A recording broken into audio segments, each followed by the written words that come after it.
So definitely a lot of pressure from my parents, as you can imagine, being from a South Asian family, very traditional, very expected that you do your PhD, then you get a then you get a good job, then you get married, then you have kids, then you buy a house at some point in the middle there, right? So that's the traditional approach, and so the worry always was how does doing a startup help me get to that point? That's what my parents were always worried about.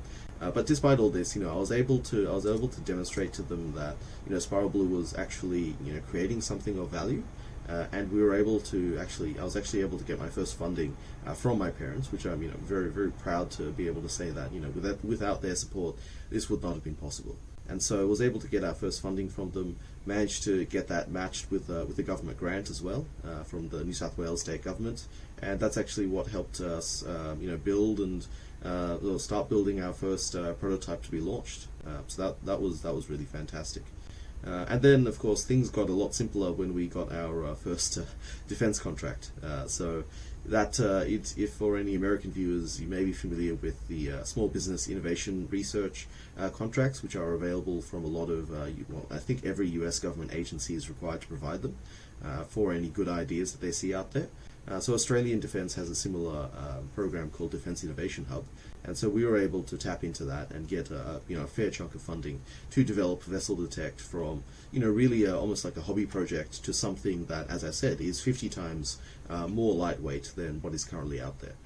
So that really helped, and since then we've sort of been in this spiral, if you will, of new grants and new investor funding and these sort of things happening, and trying to do launches and developing our technology and these sorts of things. And I've been quite happy to be able to say that I've been able to draw a salary in this time, so that's put my parents' worries at rest. I'm actually proud to say that we have hired my dad as a natural sciences expert. So he did a lot of a long career, and he was quite happy to take sort of an early retirement. But then after a couple of years, he got bored. Basically said, why don't you come on board and we can do some work together. And yeah, through that process, he's recognized that there's a lot that he can learn from us. But likewise, we've recognized as space people and as software people and as engineers, there's a lot that we can learn from him and his experience in agriculture, environmental sciences, as well as in business as well. So that's been fantastic.